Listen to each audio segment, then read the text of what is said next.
When a new console comes out, everybody wants to know, what are the launch titles? What am I going to be playing on this brand new box that I get? Welcome to ChaosGaming, everybody. Today, we're going to check out the absolute best launch titles in video game history, without a doubt. You let me know if you owned any of these. Which of these were you super excited for that they actually made you pay premium for the new console at the time? Drop a like, make sure your notifications are on. Legend of Zelda Twilight Princess for the Wii. That's how we're going to start things off. This is one of the more controversial Zelda games, but it's still a fantastic experience. Twilight Princess was stuck in development prison for over 3 years. It was originally supposed to be on a GameCube. Well, it was supposed to be a GameCube exclusive, actually. However, technical issues and design reworks pushed it back to be a launch title for the Wii, which was the better choice because you definitely see the extra polish that went into it.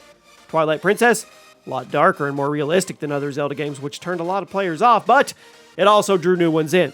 Twilight Princess was a fantastic game, and it was really only held back by the graphical limitations of the Wii. But now that it's been re-released in HD and people have modded it out on emulators, it's pretty cool. You can appreciate how fantastic of a game it is. Next up, Skateboarder Enthusiast. Here we go. Tony Hawk Pro Skater 3 for the GameCube. Now, the Pro Skater series is one of the most critically acclaimed sports franchises in gaming history, and everybody has their own opinion on which is best. You tell me in the comments. If you ask a nostalgic player, they'll probably say 2. If you ask a smarter person, they'll probably say 4. I'm kidding, kind of, not really. But the one that arguably gets mentioned the most is 3, which was released in 2001 and was one of the launch titles for the GameCube. Pro Skater 3 took the framework of the first 2 games and basically just refined everything to an insane degree. The graphics were improved, more mechanics were added, the stages were more elaborate, engaging, soundtrack had even more banger tracks for you to listen to. Seriously, the Pro Skater series has some of the best soundtracks in video game history. We can't play them, we'll get a copyright though. Pro Skater 3 received critical acclaim, and it's one of the best reviewed games ever, according to Metacritic. Ever.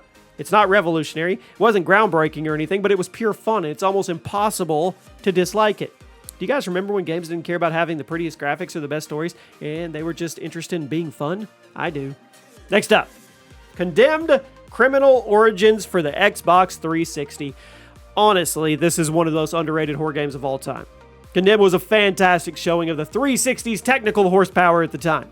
You played as an FBI agent trying to get to the bottom of a series of horrifying murders, and throughout that story, you have to fend for yourself with improvised weapons and very scarce firearms. It had atmosphere. It was some of the best I've ever seen in a horror game, and despite it coming out 15 years ago, go boot it up. Go try it. The lighting, the environmental design, it will get you to this day. It is a fantastic survival horror game, and if you've never experienced it, pick it up. It's backwards compatible on the current Xbox consoles, and it's still available on Steam, so there's plenty of ways to jump in. Just make sure you have extra pants when you're ready to play it, I promise. Next up, Time Splitters for the PS2. Let's go back. I've mentioned this franchise a few times in recent months, and I'm going to keep doing it because it's a shame that it flew under the radar. Time Splitters was developed by Free Radical and released as a launch title for the PS2. Now, the development team was made up of former Rare employees who had worked on GoldenEye and Perfect Dark, so Time Splitters had a lot of similarities to those games, albeit with a lot of improvements.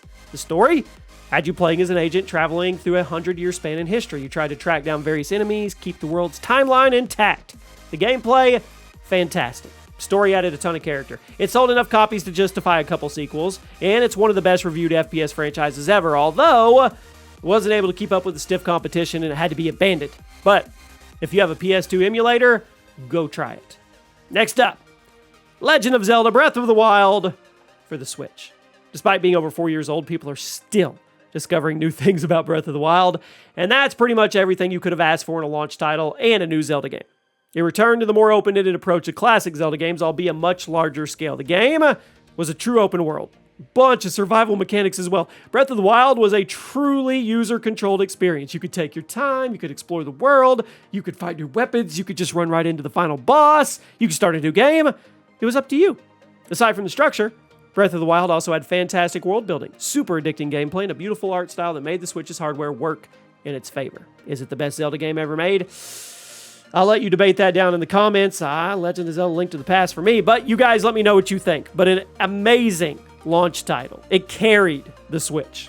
At number 5, Luigi's Mansion for the GameCube. Luigi doesn't get enough love, and I bet you forgot about this game. Mansion was a pretty bizarre game when you look at it on paper, but it all came together. Released in 2001 for the GameCube, you played as Luigi as he ventured through a haunted mansion, dispatching ghosts and trying to find his brother. Now, Luigi's Mansion was by far the best-selling title for the GameCube, and it remained one of the most popular games for the platform for years to come. Critics loved the visuals. They loved the gameplay, the level design, everything. It was just fun to play as Luigi, honestly. It's always Mario, Mario, Mario. Next up, number 4. SOULCALIBUR for the Dreamcast. Woo! Did you ever play a Dreamcast? One of the greatest fighting games ever made. It was developed by a new studio called Project Soul and published by Namco. The game originally launched in arcades in '98, but when the Dreamcast hit the shelves the following year, Namco, they made sure a port was available on day one. Now, unlike many arcade ports, the Dreamcast version of SOULCALIBUR is widely seen as a huge improvement over the arcade originally. It quickly became one of the best-selling games on the console. The fighting was smooth. The characters, awesome. The graphics for the time, absolutely mind-blowing. It was a huge influence on the fighting genre as a whole. It's still remembered as one of the best ever made. And speaking of the Dreamcast, one more time, Sonic Adventure for the Dreamcast.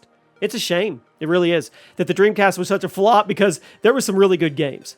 Sonic Adventures was arguably the last great Sonic game, and many still consider it the best in the entire series. The game was actually stuck in development prison since the early 90s, and it was pushed back countless times due to various disagreements between Sega and the developers, especially after the failure of the Sega Saturn. Sonic Adventure finally hit the shelves.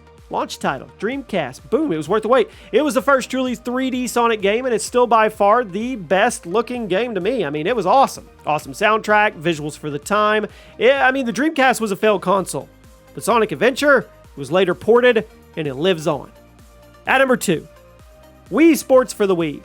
Now, when the Wii was first revealed as a competitor to the 360 and the PS3, nobody took it seriously. Everybody laughed. The PS3 and the 360 were moving into the hardcore HD era of gaming, while the Wii was focused on motion controls and it had little cartoony figures. Didn't even have HD support.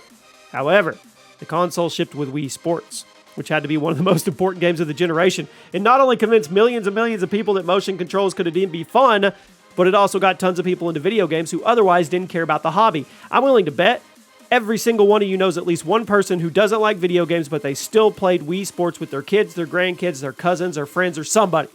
Every once in a while, a video game comes out that transcends the gaming community and gets everybody involved, and that is what Wii Sports was. It was awesome. Still holds up. Perfect party game. But at number 1 today, best launch title ever, Halo Combat Evolved for the Xbox. It's not a shock. I don't think there's a single launch title that shook the industry as much as Combat Evolved did. Developed by Bungie as the launch title for Microsoft's first video game console, the stakes were high. It was a brand new system, brand new IP, brand new everything. It was a first-person shooter which weren't very popular at the time, and it seemed like the entire world was against it. Once Combat Evolved launched, it was clear. The industry had changed for the good. Halo did so much for modern gaming that it's hard to summarize in a video.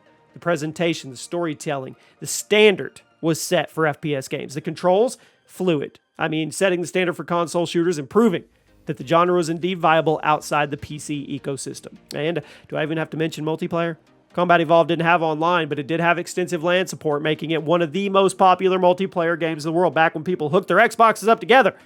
Combat Evolved kickstarted one of the biggest franchises in gaming history, and it completely changed the FPS landscape moving forward. I don't think there's anybody here that's going to argue with me giving it number 1 today. I hope you guys enjoyed. Best launch titles ever. If you want to see the worst launch titles, it's coming.